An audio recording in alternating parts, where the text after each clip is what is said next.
finally starting to shift for me. I have started manifesting money. If I'm 42 and I've spent my entire life working myself to a bone, like literally editing 60, 70-hour weeks. This is the first time in my life that I've ever been able to successfully outsource work and make this kind of money with this much effort. I'm Sarah Stone Love, and if you're new here, my channel is all about the science and psychology of manifesting. As Neville Goddard always says, awareness and self-awareness is the gateway to manifestation. And the first step is to become aware of exactly what are your beliefs around money, because your beliefs are your blocks. Your limiting beliefs are your blocks. So look back into your childhood, look at how your mother and your father lived, because when we spend that much time with somebody, and the neurons inside of our brains actually mirror these other people, so there's things that we have absorbed and picked up without even knowing it. I learned from Bashar that the true secret of the law of attraction is that we have a core vibrational frequency, and it is literally completely unique for each and every single person, because we've all had different experiences, which means we all have our own unique belief system. Remember, those beliefs and those thoughts, they're actually creating electrical impulses, and everything that is resonating with that frequency is doing everything it can to get as close to you as possible, and everything that is not in alignment with that frequency is doing whatever it can to get as far as possible away from you, and that will affect whether or not you can manifest abundance. So if there is things or something that you really want in your life and you just can't quite reach it, it is your belief system that is pushing it away, and half the time most of those beliefs are not even yours. They're not ours. They're our culture, they're our teachers, they're our caregivers from our childhood, our mothers, our fathers. And once you realize they're not yours, it really helps you to step outside of them and separate yourself from them and stop identifying them as being you. The true secret to the law of attraction is not about learning some special method to figure out how to attract things into your life. It's really about learning how to let go of beliefs that are no longer serving you. And when you let go of those limiting beliefs, you can let in what it is that you actually want, what's trying automatically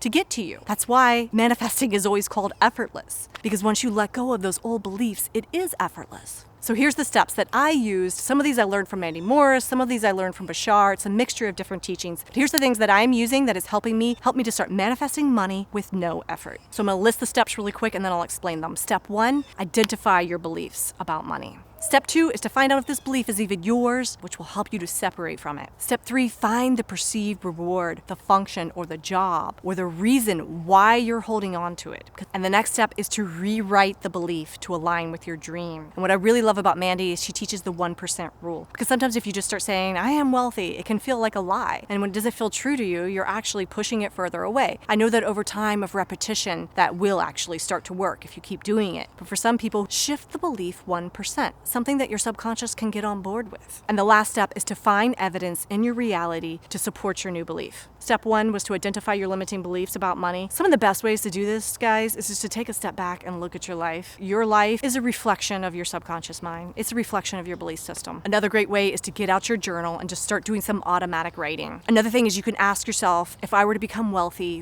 what is the worst possible thing that could happen? That right there is your money block. Some of my beliefs were that money's going to separate me from my husband and actually make my children grow up to be very spoiled, bad people. I had all of these beliefs. Sometimes just bringing the belief out of your subconscious and into your conscious awareness is enough to shift it. So I figured out what those beliefs were and I started disproving them. Oh, I actually know this person and this person who are wealthy and they do nothing but good deeds and help people. So that's not true. All rich people are not bad people. I started identifying different charities and different things that I'm going to donate to and I'm going to teach my children about. So you know what? Money's going to actually bring out the best in my children. It's actually going to bring my family together to connect on vacations. I started writing out all the reasons that these limiting beliefs are not true and found evidence in my reality to support it. Are these beliefs even yours? It might not even be something anybody told you. It might just be the way they live their life and you're just mirroring it. You haven't actually developed the ability to reject ideas until I think it's like age 5. But up until that point, you're literally just absorbing everything into your subconscious based on your environment. But the cool part about that is if you picked up a belief, you can put it back down. We can rewire it, and that's what we're doing right now. Now I have the belief that money's just energy. Money's my friend. It flows to me effortlessly. And that's exactly what's happening. So once you discover your belief, why are you holding on to it? How does it serve you? Your subconscious job is to keep you alive. It's actually just trying to protect you and keep you alive and keep you in line with whatever is familiar, to keep you safe, because we're wired back to tribal days. That was the way everybody survived. If we left the group,